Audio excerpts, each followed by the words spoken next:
जय माँ भगवती सभी सदस्यों को। तो आज की ये वीडियो बहुत स्पेशल होने वाली है। फाइनली हम अपने आधे दिन की पूरी ट्रिप को पूरा करके झूला देवी मंदिर पहुंच जाते हैं, करीबन अपने घर से 100 किलोमीटर दूर। और उसके बाद जो है हम यहाँ पे माता के बहुत अच्छे से दर्शन करते हैं। और सबसे बड़ा सौभाग्य का तो हमें मौका तब मिलता है जब यहाँ के खुद जो हमारे पुरोहित जी है और वो हमें मौका देते हैं कि वो अपने मुख से माँ झूला देवी का इतिहास हमें बताते हैं। तो इस वीडियो को ज़रूर देखिएगा। वीडियो पसंद आती है तो इसको लाइक, कमेंट, शेयर, सब्सक्राइब सब करिएगा। और आप इस मंदिर में कब आ रहे हैं, और या अगर आए हैं तो आपको इस मंदिर में आके कैसा एक्सपीरियंस हुआ, आप ज़रूर कमेंट में शेयर कीजिएगा। और चलिए इस वीडियो को स्टार्ट करते हैं और जानते हैं इस मंदिर की कहानी पंडित जी के ही मुख से। ले लो, आपका है ये? कौन मना कर रहा है? हाथ जोड़ो। क्या? लाओ भाई लाओ, फिर मैं जय माँ भगवती गुरुदेव। तो सबसे पहले तो देवी के चरणों में, आपके चरणों में कोटि कोटि प्रणाम। तो आज हम दर्शन करने आए थे माँ झूला देवी के, और ये हमारे रानीखेत में ये मंदिर स्थित है। और हम जो है, हमें बहुत ही सौभाग्य मिला है, और गुरु जी बहुत दयालु है। उनने जो है हमसे थोड़ा सा समय, अपना अमूल्य समय छाट के जो है हमें समय दिया है। तो गुरु जी चरण वंदन, बहुत बहुत आभार आपका, आपने जो है हमें ये समय दिया। और गुरुदेव आपसे बस ज़्यादा प्रश्न नहीं, एक छोटा सा प्रश्न करूँगा कि थोड़ा सा हमें जो है देवी के बारे में, या आपके यहाँ बैठ के कैसे अनुभव रहते हैं, थोड़ा सा आप हमारा जो मार्गदर्शन करना चाहें, आप हमारा मार्गदर्शन करिए। हाँ, यूँ तो आज तक न जाने कितने यूट्यूबर्स और दूरदर्शन के विभिन्न चैनलों के द्वारा इस मंदिर के बारे में बहुत कुछ कहा जा चुका है। फिर भी जब आप पूछ रहे हैं तो मैं आपको भी बताऊंगा। तो आज की बात नहीं है, बहुत पुरानी बात है। आज से करीब 700-800 साल पहले ये जो ज़मीन आप देख रहे हैं, यहाँ पर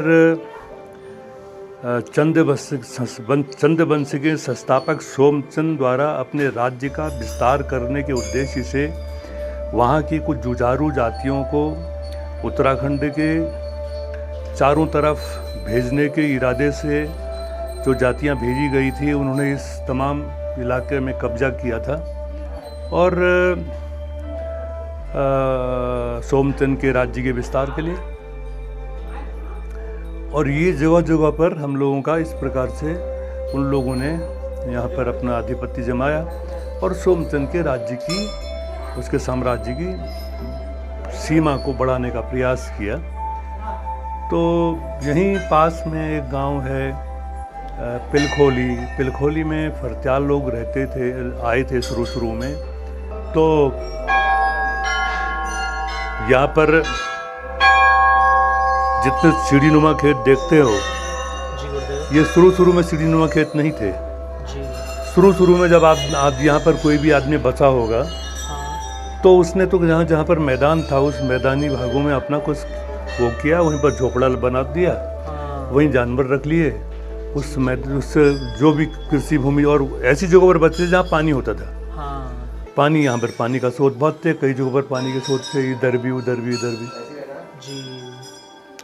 तो उन लोगों ने जब यहाँ पर ये अपने जानवरों को पालना और कुछ बोने का प्रयास किया, तो कहते हैं कि, और उन दिनों तो हमारी इकोनॉमी का साधन तो कुछ था नहीं।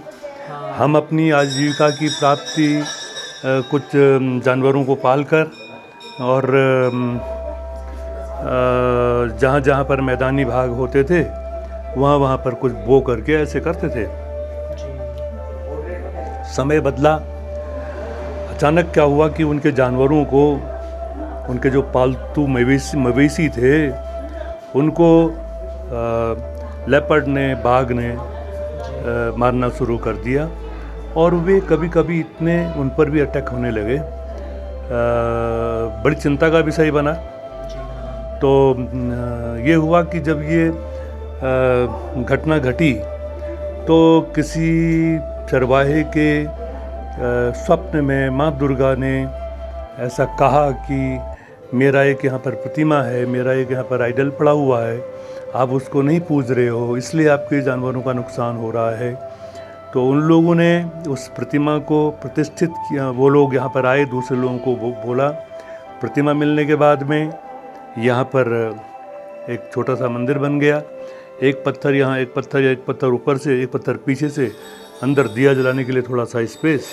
ये मंदिर होता था हमारे खेतों में, भाइयों के लिए तो यही मंदिर है। ये मंदिर होता था।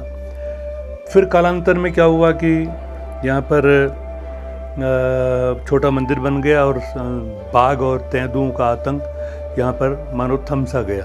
जी हाँ। वो जो प्रतिमा थी, उस प्रतिमा को के प्रति गांव वालों की इतनी प्रबल आस्था बढ़ गई और यहाँ पर दियाबाती होने लगा। बाद में क्या हुआ कि एक बार जब यहाँ पर गांव वाले पूजा कर रहे थे, बहुत छोटे बच्चों की बात नहीं करूँगा मैं, कम से कम 8, 9, 10 साल के बच्चे, छोटे बच्चों के बारे में ये कहा जाता था कि बच्चे को भूत पकड़ लेगा तो बाहर नहीं निकालते थे। तो 8, 9, 10 साल से ऊपर के ऐसे बच्चे यहाँ पर वो भी आते थे क्योंकि भोग वोग लगता था। और उस समय क्या था कि जब बड़े लोग पूजा कर रहे थे तो छोटे बच्चे किसी पेड़ की डाल में झूला खेलने लगे। तो आज से 700-800 साल पहले जंगल में मनोरंजन का बच्चों के लिए मनोरंजन का और कोई ऐसा रास्ता, ऐसा कोई साधन हो भी तो नहीं सकता था क्योंकि हम इतने डेवलप तो थे नहीं, इतने विकसित तो थे नहीं। तो कहते हैं कि माँ ने फिर उनको ऐसा बताया स्वप्न के माध्यम से कि मेरी भी इच्छा है कि मेरे लिए भी झूला डालो, मैं भी झूलना चाहती हूँ। तो उसी प्रतिमा को किसी प्रकार से लटका दिया गया, हिंडोले के आकार में रख दिया गया, इसलिए इनका नाम झूला देवी पड़ गया।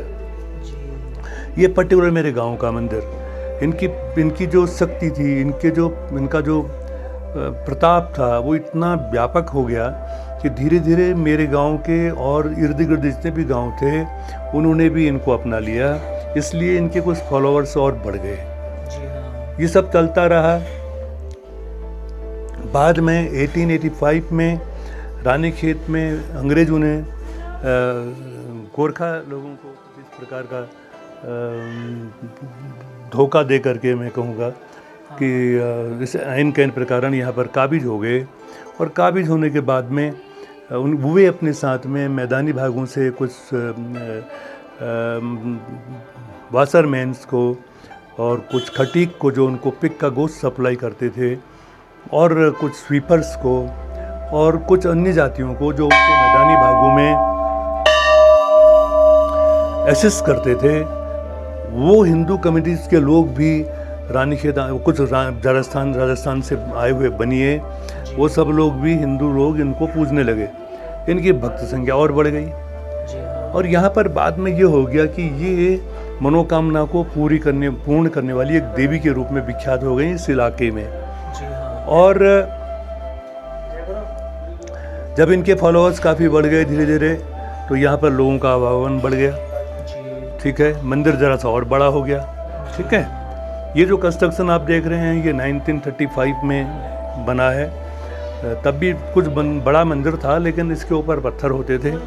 ये इधर में रफ था, ये सब मिट्टी होता था, नीचे कुछ कहीं पर पत्थर बिछे रहे होंगे।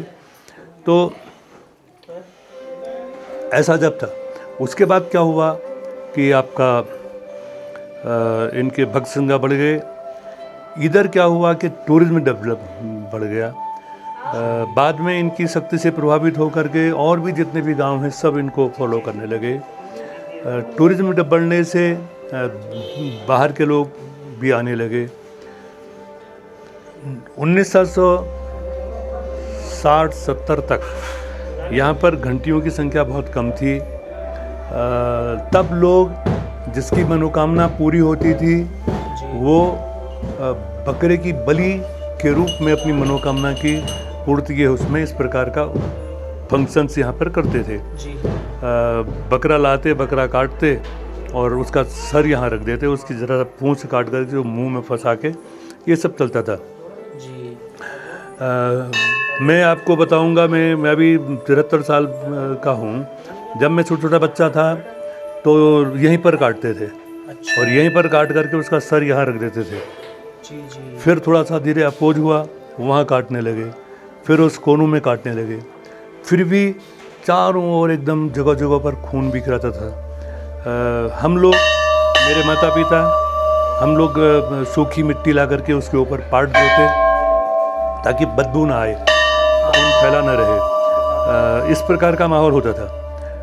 एक बीच में यहाँ पर करीब करीब 60 के दशक में एक माई थी, मोनी माई। उन्होंने कुछ दिन यहाँ पर तपस्या करी। उन्होंने बलि प्रथा का कुछ विरोध किया और लेकिन उनके देहावसान के बाद में फिर वो वही गति चल पड़ी। ऐसा नहीं कि बंद हो गया था, जब वो माई इधर उधर छुपी जाती तो तब लोग बलिदान करते उसके छुप छुप छुप देख करके। फिर बाद में 1975 में फादर ने यहाँ से उनको बाहर कर दिया। थोड़ा सा उधर उधर चले गए, उधर गए, कोनों में करने लगे। फिर 80 के आसपास में मेरे पिताजी ने उनको कहा कि नहीं, मंदिर परिसर में नहीं, बाहर करो, तो जंगल में करने लगे। और वो जो सामने घंटियों की आप दीवार देख रहे हो, उस दीवार में वो उसका खोपड़ा रख देते, बकरे का सर रख देते और उसके ऊपर एक तेल से सनी हुई रुई की बत्ती जलाकर रखते थे। फिर क्या हुआ, इधर जब टूरिज्म बढ़ गया तो बाहर के लोग भी आने लगे। 1985 में फिर पिताजी ने कहा नहीं भाई, ये जीव हत्या मत करो।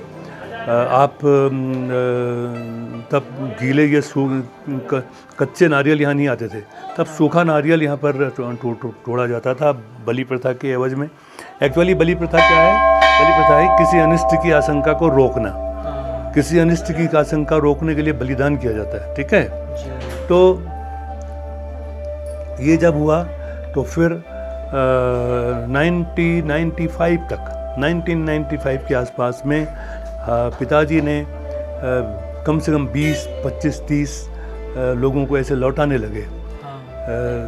कईयों ने अनाप शनाप भी कहा कि तुम्हारे बाप का मंदिर है, ये है सो है। लेकिन इधर हम लोग शिक्षा हमारे शैक्षिक स्तर हमारे लोगों का बढ़ रहा था, नियम बन रहे थे, कानून बन रहे थे, लोगों में बलि प्रथा के प्रति जो मोह था वो थोड़ा सा कम भी होने लगा।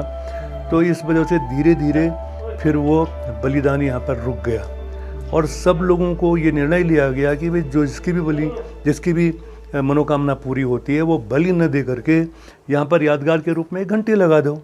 तो ऐसे करके ये घंटियाँ दिन प्रतिदिन बढ़ने लगी। फिर बाहर से देश की इकोनॉमी बढ़ गई, हम सब लोगों की जेब में कुछ पैसा आ गया। और उसके बाद क्या हुआ कि जब हमारे जो होटल रिसोर्ट खुल गए, कनेक्टिविटी बढ़ गई, रेलें अधिक हो गई, रेल में रिजर्वेशन मिलने लगा, दिल्ली से और बड़े बड़े महानगरों से सीधे जो सड़कें हैं वो बहुत बेहतरीन हो गई, एक्सप्रेस वे हो गए। तो इन सब वजह से बाहर के लोग भी आने लगे। तो जिसकी भी विश फुलफिल होती है, जिसकी भी मनोकामना की पूर्ति होती है, वो एक घंटा यहाँ पर लगाता है, ठीक है ना।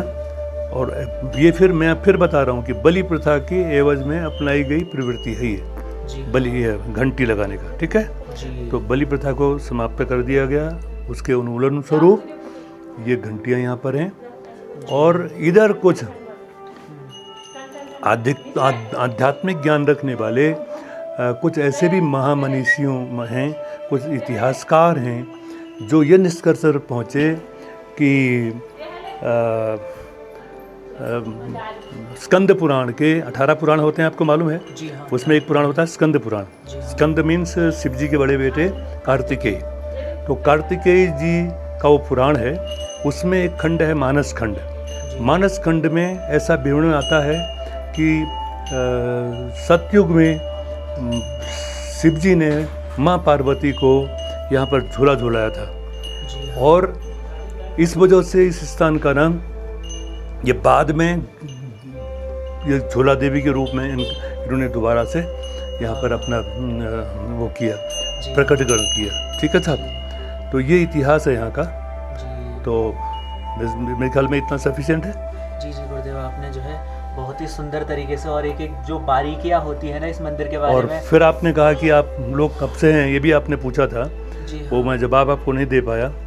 हम लोग जब ये मंदिर धीरे धीरे बन गया तो बिलखोली में जो फरत्याल जाति के लोग रहते थे, उन लोगों ने जब गांव में और भी मंदिर हो गए और उनके कर्मकांड संबंधी किसी पंडित की भी ज़रूरत उनको पड़ी, तो एक कोई शिवदत्त पंत जी को यहाँ पर लाया गया था। उनके लड़के का नाम था ज्वालादत्त पंत, उनके लड़के का नाम था बचीराम, बचीराम जी के लड़के का नाम था हरिकृष्ण पंत, और उनकी छोटे भाई की घरवाली उनके छोटे भाई थे मिस्टर आनंद वल्लभ पंत, उनकी डेथ हो गई। तो फिर कुछ दिन उनकी एक सिंगल डॉटर थी, बहुत जल्दी उनकी डेथ हो गई थी। तो बाल विधवा कैसे रहेगी, ये कल को अपनी लड़की के हाथ कैसे पीले करेगी करके कुछ दिन उनकी जो विडो थी वो यहाँ पर रही हैं। उसके बाद में मेरे फादर और मेरे दादा उनको असिस्ट किया करते थे।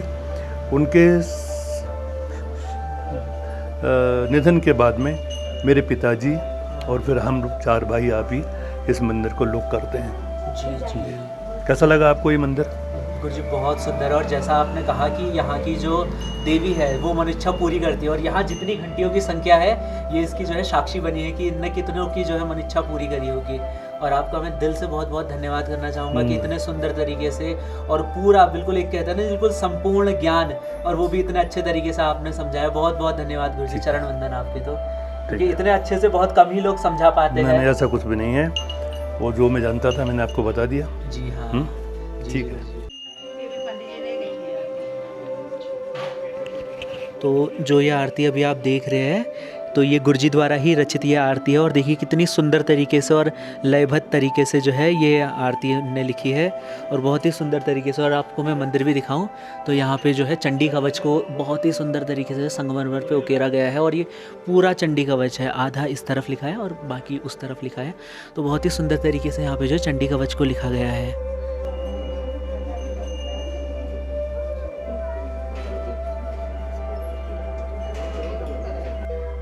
तो जैसा कि आप सबने इस वीडियो में देखा है कि यहाँ पे हमने कितने सुंदर तरीके से मंदिर के दर्शन करे, और यहाँ पे जो एक सुंदर सा झूला भी है। तो हम लोग अभी जो है थोड़ा झूल रहे हैं।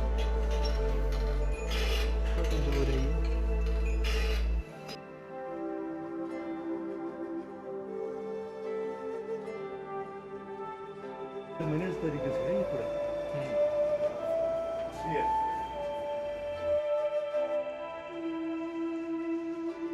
तो जय माँ भगवती सभी को। मैंने बहुत ही सुंदर तरीके से जो है पूरे मंदिर के दर्शन भी कर लिए हैं, और ये रहा हमारा रानीखेत में स्थित झूला देवी मंदिर।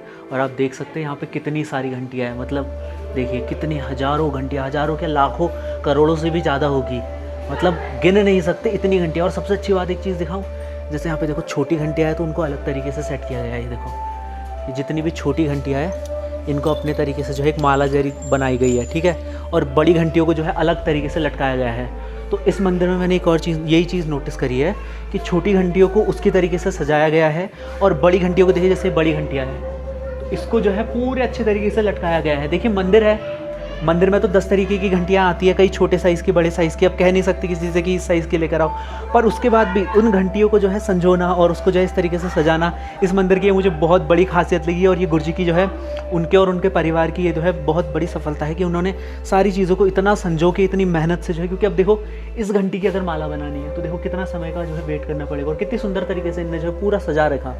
ये मालाएँ जो बना रखी घंटियों से, आप देखिए ऐसा सिर्फ मैंने जो है बहुत सारे मैं मंदिरों में ट्रैवल करता हूँ, आप सभी को पता ही है, पर जिस तरीके से देखिए ये बड़ी घंटियों की उन्होंने माला बना रखी, तो बहुत ही सुंदर तरीके से उन लोगों ने जो है इस सारी चीज़ों को सजा रखा, संजो रखा। तो इस देख के जो है बहुत अच्छा लगता है।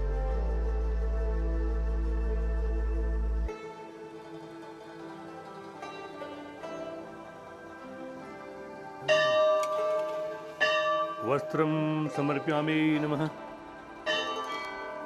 धूपमाग्रयामि।